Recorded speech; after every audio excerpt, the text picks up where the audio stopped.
Bom, então vamos falar então daquilo do componente novo que eu comecei a falar na aula de hoje, que é força. Tá? Força vai ser um conceito aí, que é um conceito novo para o curso de Física 1. Eu não havia ainda falado sobre forças, então é o novo ingrediente aí no curso de Física 1. Então vamos definir muito bem ele, porque ele cumpre um papel extremamente importante. Como eu falei alguns minutos atrás, a força ela é a responsável por alterar o estado de movimento das coisas. Eu só consigo alterar o movimento das coisas usando força, tá? Só através da força, de aplicação de forças, é que eu altero o estado de movimento de um sistema. Então é importante que antes de eu estudar alguns sistemas simples, eu defina muito bem o que é uma força. Então a gente vai pegar aqui um caso de um bloco, de novo, tá? Vou desenhar aqui o nosso bloco. E sobre esse bloco eu vou atuar uma força.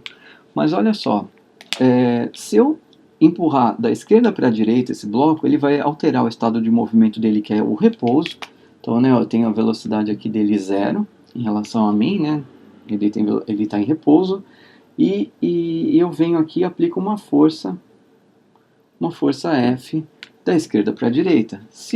Ao fazer isso, o objeto vai andar para a direita, né?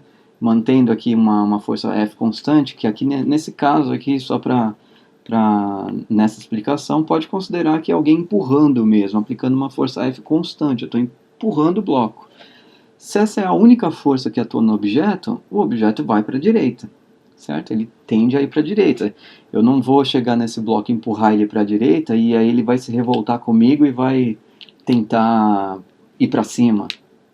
Não, né? Se a única força que está agindo no objeto é a força F, e ele vai ir para a direita. Se eu estou empurrando para a direita, ele vai para a direita. Você nunca empurra algo e esse algo vai para que estava em repouso, esse algo vai para outro lugar que não seja a direção da força que você está aplicando, né? Pegando aí casos mais simples, é isso que acontece. Então, então o, o, o sentido que eu aplico essa força F ela é importante, porque se eu venho aqui e troco, né, em vez de empurrar da esquerda para a direita, eu venho e empurro da direita para a esquerda, com essa força F, o bloco, em vez de ir para a direita, ele vai para a esquerda. Então, aqui o conceito de força, o fato de eu aplicar a força nesse bloco, ele começa, não basta dizer, eu empurrei com muita força o bloco e aí ele se movimentou. Não basta que eu diga isso, não basta o quão forte foi a força que você aplicou sobre o bloco. Você precisa me dizer para que direção você aplicou essa força. Eu poderia ter aplicado uma força para cá, força F2 aqui, chamando isso aqui de F1, poderia ter um F2 nessa direção. Então, eu poderia. E isso aqui pode ser duas pessoas mesmo. Uma puxa nesse canto aqui, outra empurra para cá. Estão tentando empurrar esse bloco para a esquerda. Enfim, essas são as forças que estão tentando tirar esse bloquinho do repouso. Tá? Só que a direção com que essas forças são aplicadas é necessário eu conhecer para poder estudar o que vai acontecer com esse bloco sob a ação dessas duas forças. Então, eu preciso começar a entender que força ela não é uma grandeza física escalar, né? Ela não basta que eu conheça a intensidade das forças que estão envolvidas aí para saber o que vai acontecer com o sistema. Eu preciso saber as direções da aplicação dessas forças, porque força é, é uma grandeza física, né? Mas eu poderia dizer é uma quantidade física, é um conceito físico, né? Estou usando a palavra conceito, então vou manter aqui esse termo aqui, mas não é bem um conceito, é uma grandeza física mesmo. E que grandeza física, uma palavra muito técnica que eu estava tentando evitar, mas eu vou manter aqui. É uma grandeza física vetorial. Nunca se esqueçam disso. Força é um vetor, tá? E sendo um vetor, ele vai, primeiro, a força vai respeitar as leis, as leis não, a álgebra vetorial, tem toda a forma como você tem que somar a força, a forma como você tem que multiplicar forças, enfim, fazer tudo com força, todas a parte analítica da força tem que ser tratada com ela sendo um vetor, tá? Não podem se esquecer disso.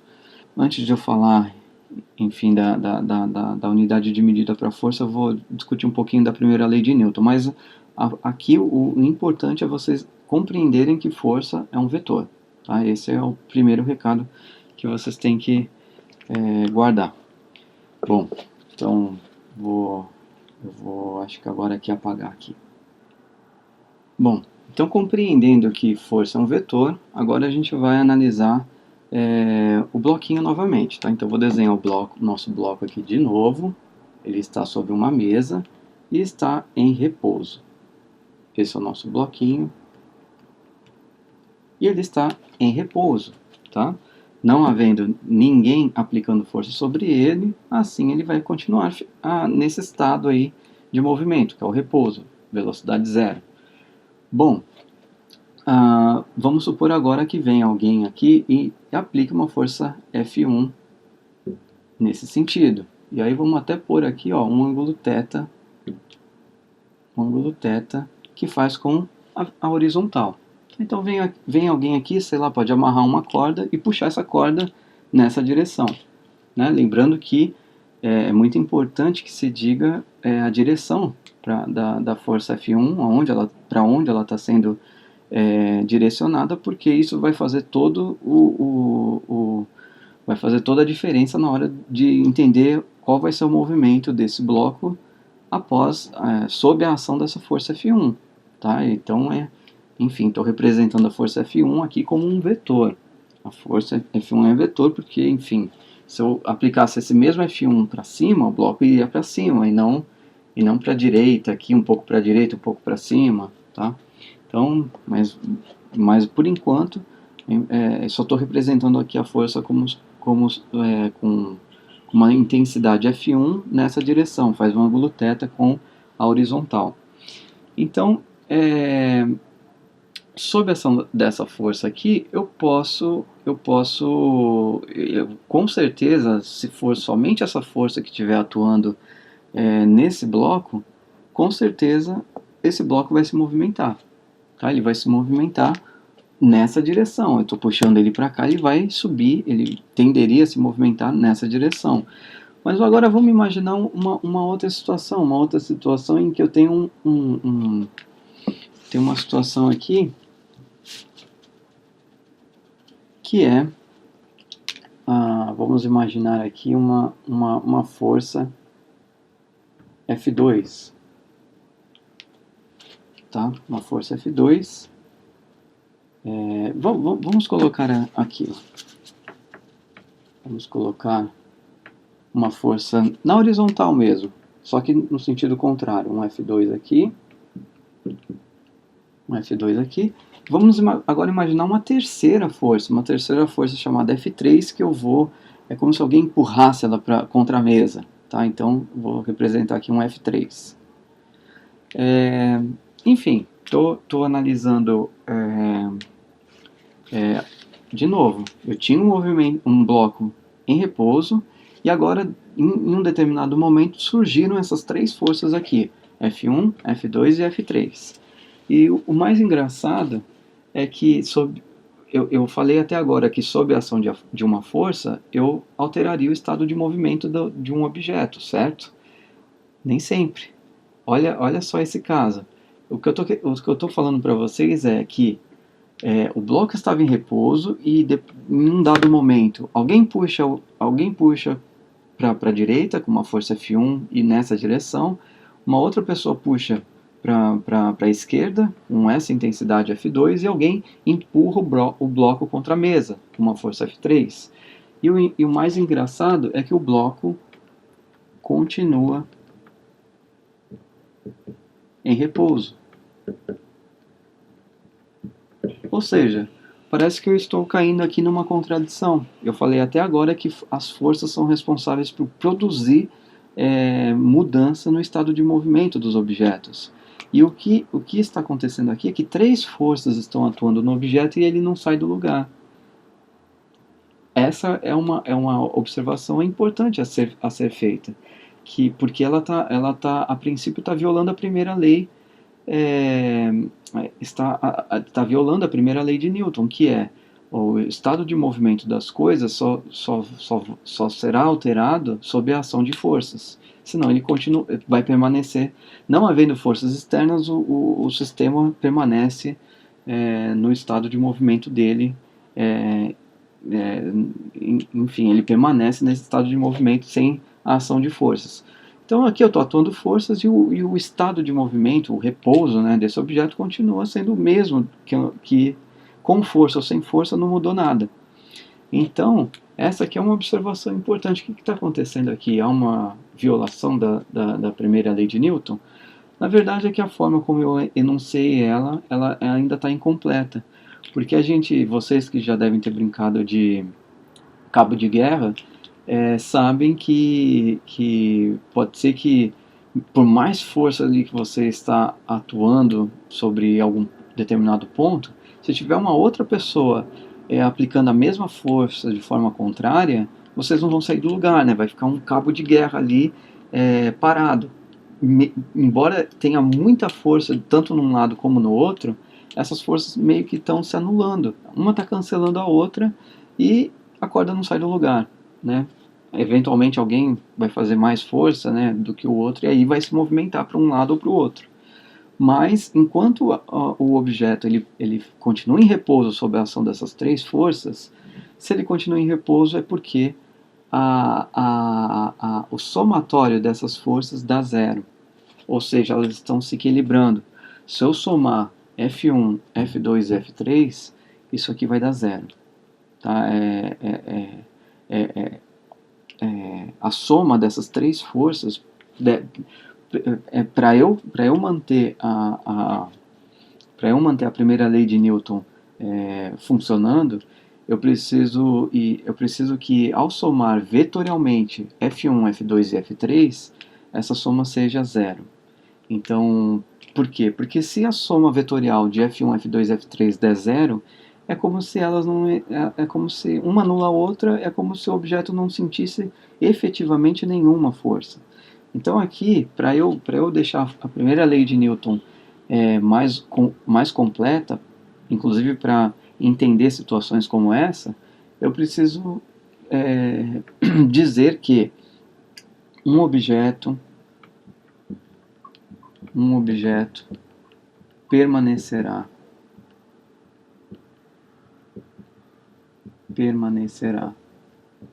em seu estado de movimento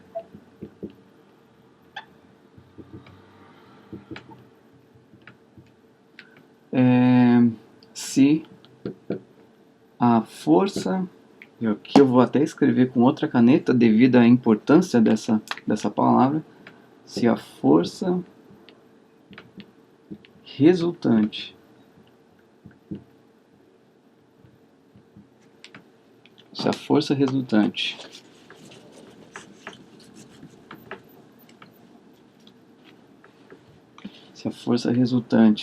é aplicada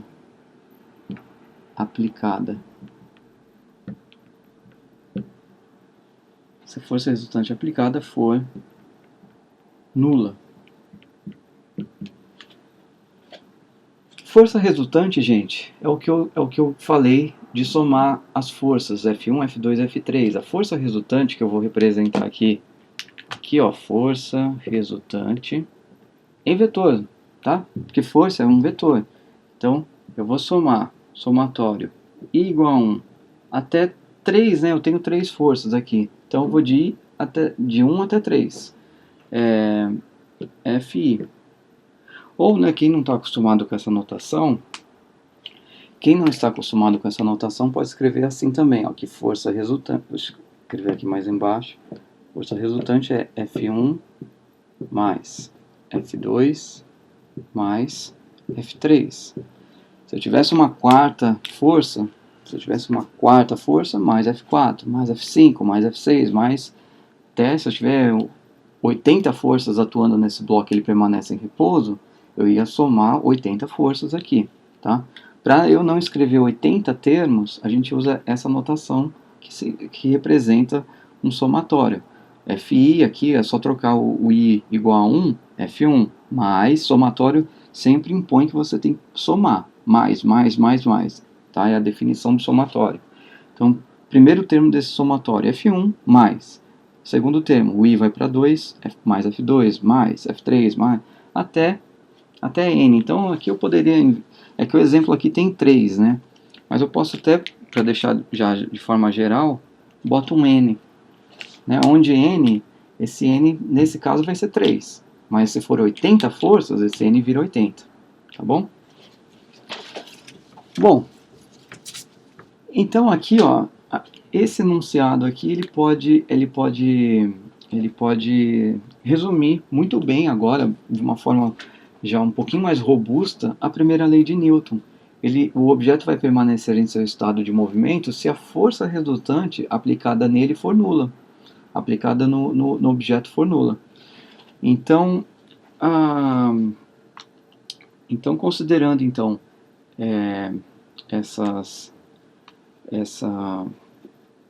deixa eu escrever aqui, isso aqui for igual a zero, tá? Sei somente se for zero, porque se for diferente de zero, é como se tivesse uma força aqui resultante, e se tem força resultante, não tem como, é o caso de alguém vencer no cabo de guerra. Só vai vencer quando a força for maior, na hora que eu somar a força que vai para a direita mais a força que vai para a esquerda, na hora que eu fizer esse somatório, produz um valor positivo para a direita, e aí significa que o bloco vai para a direita, nesse cabo de guerra, tá? Então, enquanto for zero, o bloco não sai do lugar.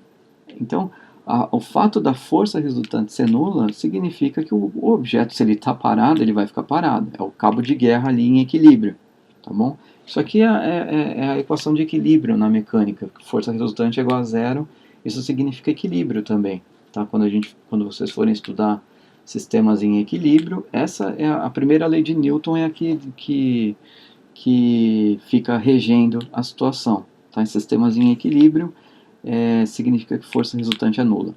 Tá bom? Bom, beleza. Agora, percebam que aqui agora tem uma conta para fazer. Ó, a primeira vez que eu saí do campo das palavras e comecei a usar contas. Então aqui, ó, eu tenho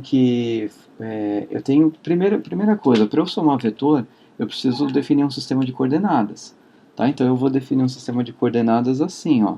Eu vou escrever y para cima, o eixo y positivo para cima, e o eixo x positivo aqui para a direita, tá? Por que eu estou escrevendo esse sistema de coordenadas? Porque como F1, F2 e F3 são vetores, eu preciso representar eles num sistema de coordenadas. Então eu acabei de escolher aqui o sistema de coordenadas XY. E agora eu vou representar F1, F2 e F3 nesse sistema de coordenadas. Tá? Então o F1, o vetor F1 vai ser a componente x do vetor F1, né? A componente x dele vai ser o módulo F1 cosseno de θ, porque o componente x está adjacente ao ângulo. Aqui é um F1x, que é F1 cosseno de θ, positivo na direção I chapéu, porque está para a direita. E a componente y do F1 também é positivo, então vai ser mais F1 seno de θ J chapéu. Tá bom? Então, esse aqui é o vetor F1 nesse sistema de coordenadas. O vetor F2 vai ser igual a menos F2. Tá vendo que a componente dele é totalmente na horizontal. Então vai ser menos F2 porque está apontando para a esquerda, na direção I chapéu. E F3, ele vai ser, está apontando para baixo no eixo Y, então vai ser menos F3 na direção J chapéu. Tá? E pela primeira lei de Newton, na hora que eu somar essas três forças aqui, vai dar zero, porque o estado de movimento não foi alterado. Lembra que eu comecei tudo isso aqui falando que sob a ação de F1, F2, F3, o bloco continua em repouso. Para o bloco continuar em repouso, para ele manter esse estado de movimento, a força resultante tem que ser zero. Essas três forças têm que se anular. E isso só vai acontecer na hora que eu calcular aqui a força resultante. Quando eu for calcular, vai dar F1 cosseno de θ menos F2 na direção I e F1 seno de θ menos F3 na direção J. Isso aqui tem que dar zero. Tá? E o que isso significa? A componente x da força F1 vai anular a F2, porque elas vão ser iguais. Para manter o sistema em repouso, a componente x da força F1 tem que ser igual a F2, ao módulo de F2. Isso aqui tem que dar zero. Para o lado direito dessa fórmula dar zero, a componente em I chapéu também tem que dar zero. Isso só vai acontecer se a componente x da força F1 for igual ao F2, e aí anula. Tá? Então, daqui eu tiro que... deixa eu apagar esse continua em repouso, para eu escrever que, para continuar em repouso, deixa eu pegar outra aqui, para continuar em repouso, F1 vai ser igual, F1 cosseno de θ é igual a F2. E daqui de baixo eu tiro que F1 seno de θ tem que ser igual a F3. Somente nessa condição aqui, somente quando a componente x da F1 for igual a F2 e a componente y da F1 for igual a F3, que é o que está escrito aqui, é que esse bloco tem a possibilidade de continuar em repouso, e aí a primeira lei de Newton vai valer, porque não tendo força resultante, é como se ninguém tivesse efetivamente atuando sobre o bloco, e aí o bloco continua em repouso. Então a primeira lei de Newton foi salva, e a gente salva ela introduzindo esse conceito de força resultante. Mesmo sob a ação de forças, eu posso ainda não alterar o estado de movimento dos objetos, tá? E isso só vai acontecer se a força resultante no sistema for zero, tá bom?